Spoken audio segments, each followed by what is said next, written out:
Hey guys, welcome back to my channel, and it's Debsy, and place to be, it's Debsy. Bloop, bloop, that's me. Boop, Debsy.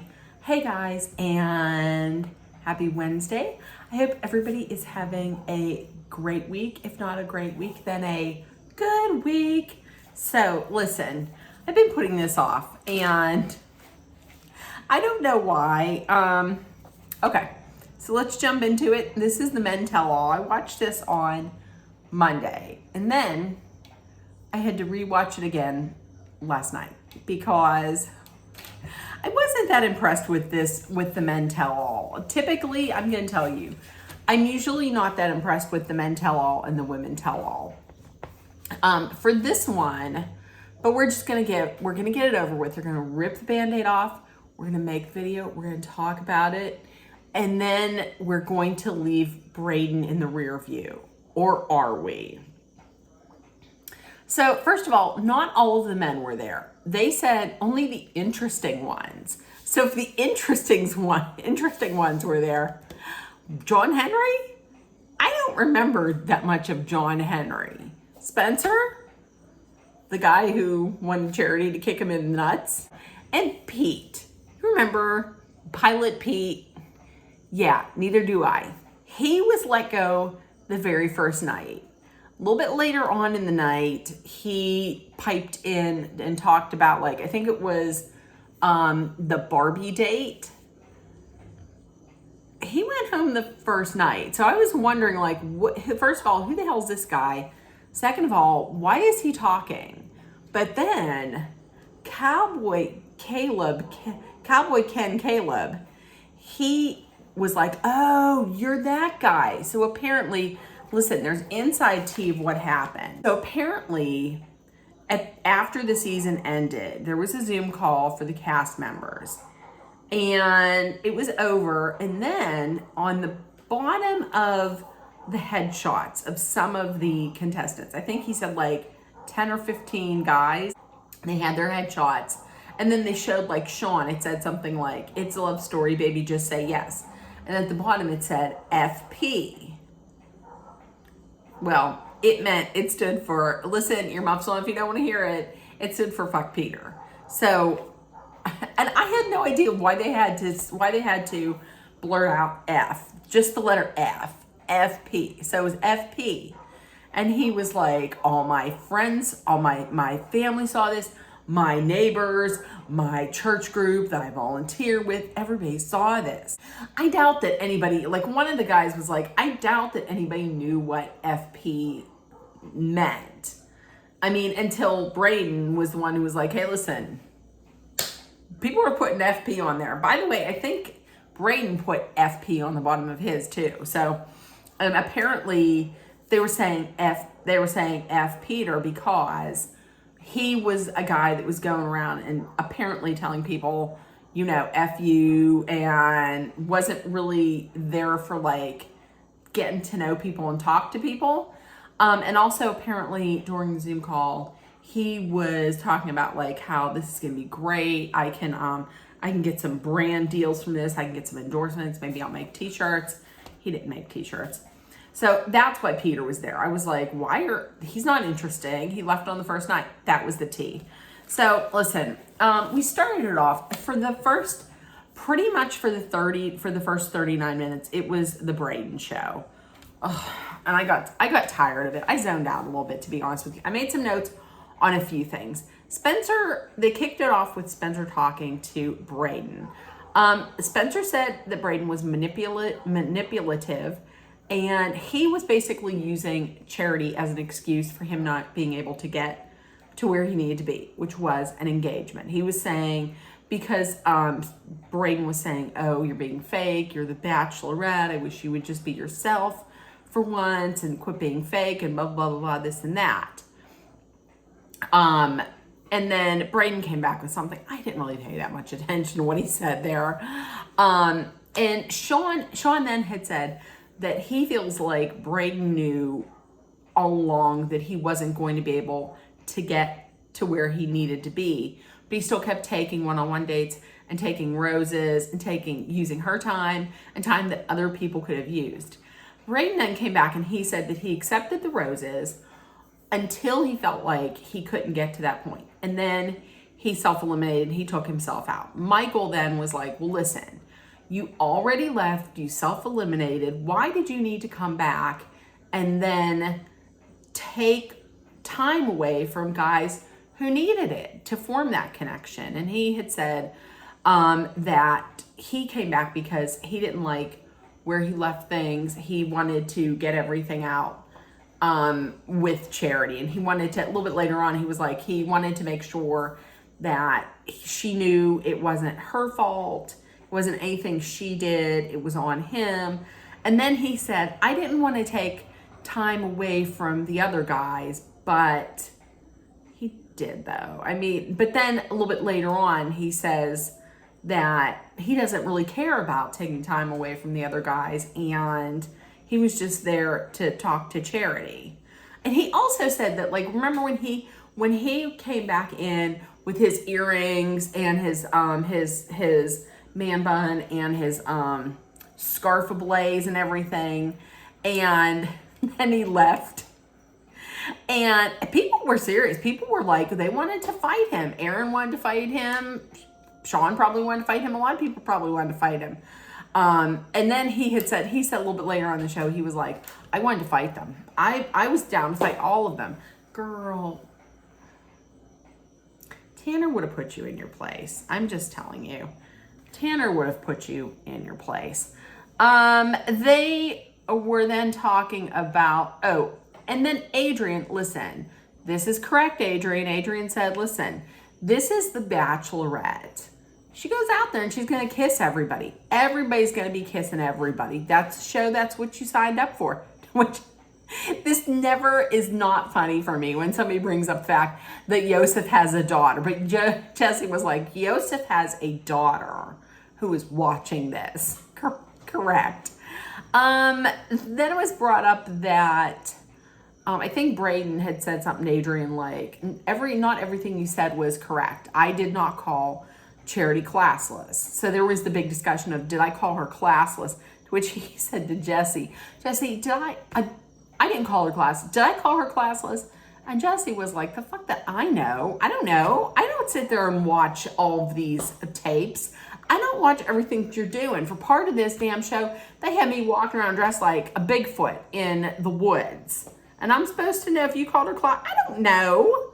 His look was like, I know, I don't know. So, another thing that I liked. Listen, Tanner, Braden came after Tanner. Tanner was like, I did not talk behind your back. I said everything I needed to say to you. And other people were saying stuff too, and I was too.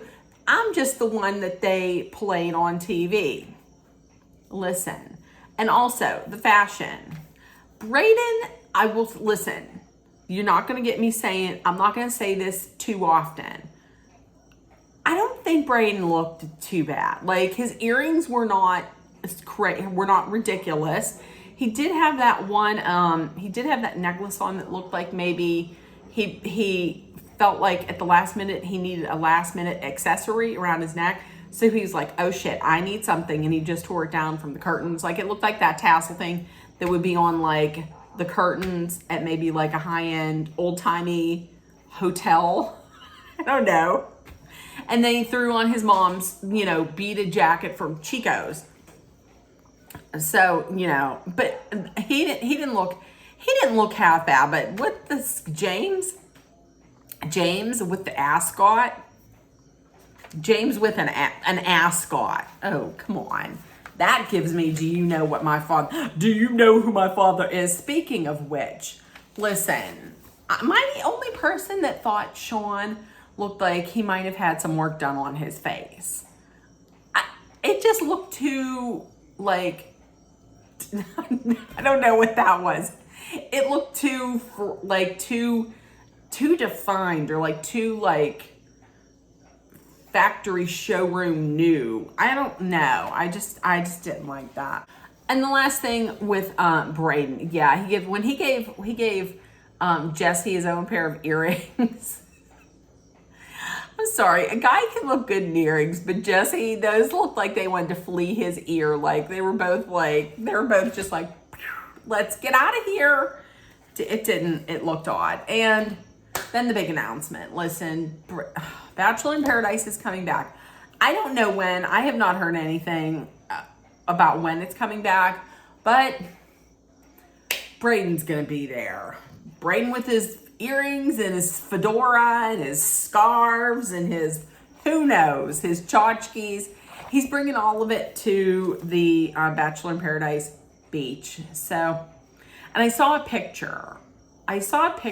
And can somebody else confirm if Aaron is coming back to the beach again?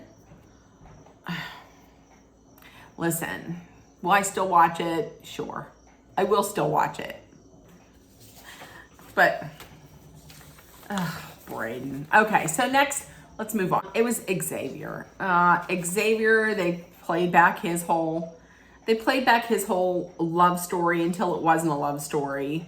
They specifically showed Charity saying she is afraid of infidelity.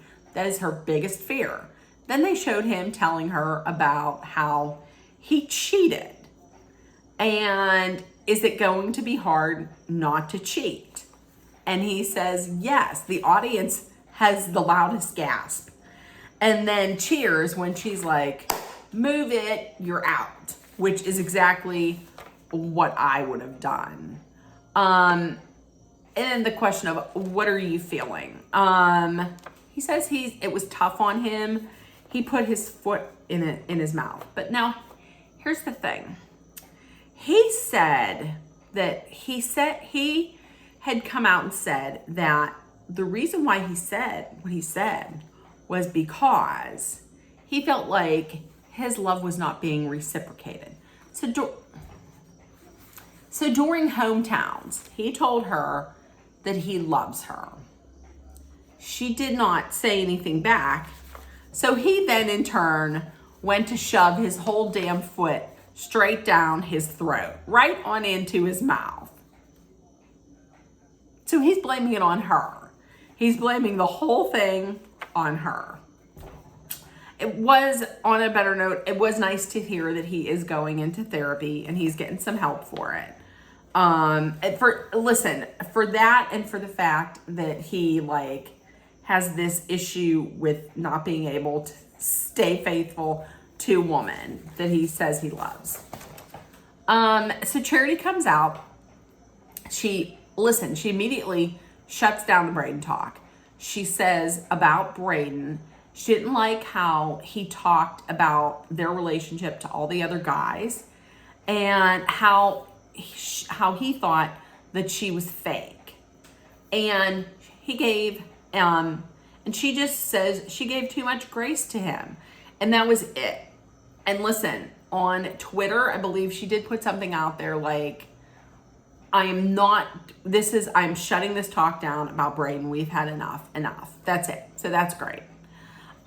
Next, Sean, listen, the area up there where it's like where the Bachelorette sits and Jesse sits, you have to be invited up there. People don't just, it's not a free for all and anybody can walk up. She comes out, Sean walks his candy ass, cashmere loving candy ass on up, and to thank her. He just walks up and can I come up here? I'm gonna come up here. And then I want to thank you. And everybody, thank you from everybody and thank you from me. Jesse was like, get your ass out of here. I didn't ask you to come up here. Tanner, listen, he said thank you. He said he tried to create an organic relationship. Very classy. Listen, I'm just gonna say it. I wouldn't be upset if Tanner or John were the next bachelors. They're going to be, from what I understand, the Bachelor is going to be announced after next week's. That's what I heard. So, and after seeing that little video of him sucking face with Charity, woo! Call him the Tone King because, hey, I wouldn't be upset. So they pull Xavier up there, and she's talking to him. She basically says that the cheating revelation, this should have been brought up like a lot sooner. And she thinks that he just never saw himself proposing. She just, once again, she was really having none of this. She had said that if you love someone, then you just don't cheat. It seems simple. If you love somebody enough, then you're not going to want to cheat. You're going to want that person to be the only person in your life, and vice versa.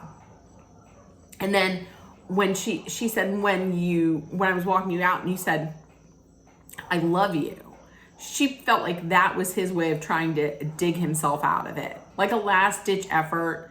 No, that wasn't going to happen. And she also had said that he told her that it wasn't an issue, it was not an issue for him that she didn't say, I love you. And she constantly told him all the great things, all his great characteristics, and all the great things about him, but it just wasn't enough. Now listen. And then he comes out and says that despite what you think, I was not. When I had told you I need to see more of this, I need to see more tonight, that wasn't him trying to have sex with her. Now listen, see more tonight. That night was fantasy suites. What do you think? Do you think he was talking about, I need to see more of your charcuterie, I can't even talk, your charcuterie building skills? No, it was sex. He says he still has feelings for her. So then he walks away. This is where the editing comes in. Remember, they edited it to make it look like she said something and then he just left. Well, he did leave. And then he comes back with this knitted rose. Listen, don't do that. You fooled me once, because I was like, oh, at first when he was knitting, I was like, oh my God, he's a man who knits and he does crafting. I love it. Don't do it. Don't you dare pull out your crafting and your knitting to try and win us back. You fooled us once. Comes out, gives her that rose. She was honestly looking like, what am I going to do with this? Is there garbage? Do I have to wait until he leaves and then I'll throw it out? Okay, cool.